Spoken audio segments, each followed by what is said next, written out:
Oh, Peppas. What I want to do is a card trick for you since it's video day apparently.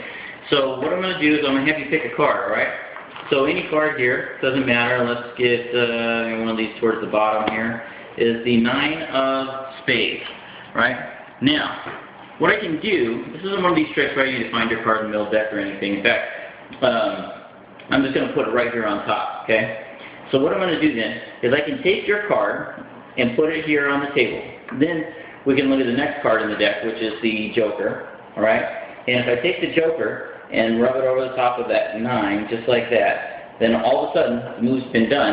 And now look, I have the 9 of spades, and you have the Joker. Now that one's called card in hand, although nobody's hands are here to do it, so it's card on table instead. Now, I have another trick. This is not so much a trick, it's sleight of hand. This is called this, that, and the other. And basically, a guy walked up to me on the street the other day and he said, I'd like to show you a trick with just 3 cards. And I said, all right, cool, what do we have to do? He said, well, before we get into what we need to do for the trick, let me just show you what the cards are. So he says, first, we have this card. And I said, all right, cool. And he said, second, we have another of this card.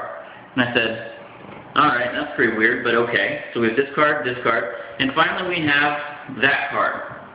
So we have this card, and that card. And I said, all right, I understand. Well, now what do we do? He said, well, it's simple, really. All you need to do is just find where I put that card.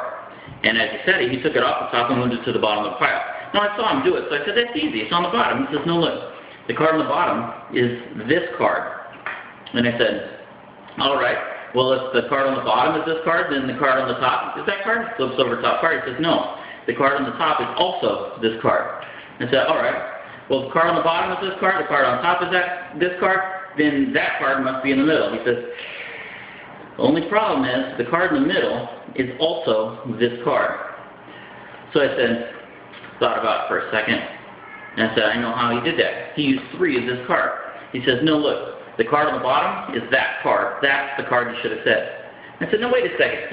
A minute ago, I said the bottom card. Only a minute ago, the card on the bottom was this card, not that card. He said, so the card on the top was also this card a minute ago, and now it's that card. And so I said, so you're using 2 of that card? He says, no, I'm using 3, because watch. The card here in the middle is also that card. So I said, now, wait a second. So you're using 3 of that card. He says, no, watch. I only have 3 cards. I have this card, and I have this card, and I have this card. So those are the only 3 cards that I've got. So I said, now wait a second, you're cheating, somehow you're cheating. He says, well yeah, of course I'm cheating, it's a card trick. But here's what I want you to remember. Sometimes in life you get a little bit of this, and sometimes you get a little bit of that. But it's not often you get something other. That's this, that, and the other.